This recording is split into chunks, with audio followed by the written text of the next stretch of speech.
Good day mga bay! Ngayong araw papacheck natin yung gulong natin kasi napapansin ko na nagbabawas siya ng hangin.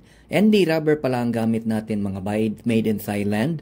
Gustong gusto ko ang gulong na to kasi maganda yung groove at napakakapit kahit na maulan pa siya. Kahapon ko lang to nilagyan ng hangin at 28 PSI pero kinabukasan makikita natin is 17 PSI na lang. So dito tayo nagduda na baka may leak or baka may konting butas kaya hinangin na natin ulit hanggang 28 PSI para man hindi na tayo magkaproblema papunta doon sa vulcanizing shop. Dahil mainit ang panahon, suot natin ang Kish Apparel jersey. Maraming salamat Kish.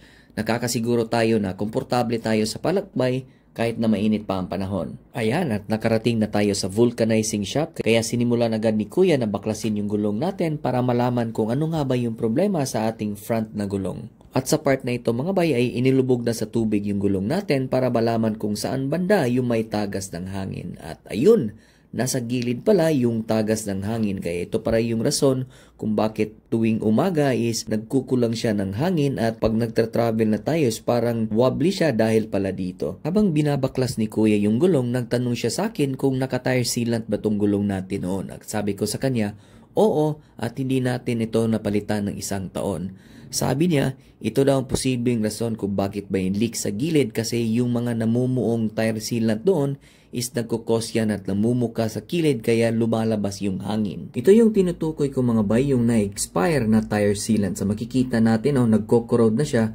Ang masamang epekto nito sa mugs natin is nasisira yung pintura at yan din nagkukos na nagbabawas yung hangin sa gulong natin kasi hindi na kumakapit ng mang-igay yung rubber sa gilid ng gulong. Kaya dito ginagawa ni Kuya is nililinisan niya talaga yung lahat ng parts ng mugs natin para makakasiguro tayo na wala ng leak na mangyayari sa gulong natin. Kita naman sa video na malinis na yung mugs natin. Wala na yung mga corroded or mga expire na tire sealant. Ang kinis-kinis na ng mugs kaya makakasiguro tayo na wala ng air leakage nito.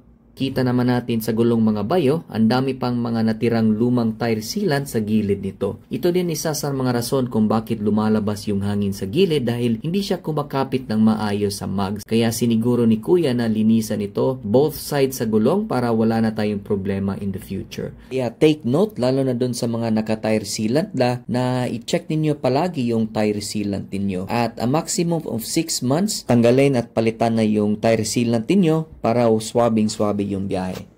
Pinalitan na rin pala natin yung lumang pito into stainless para mas matibay siya compared sa lumang gamit natin. Ayan, malapit nang matapos so ini-install na yung gulong natin at hinanginan ng 28 PSI.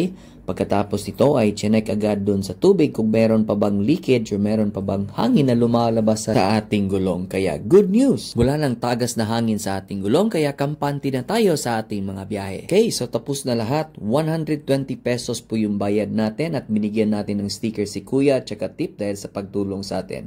Maraming salamat sa panonood mga bay. Napakaganda na ng biyahe ngayon. I'll see you guys on the next one.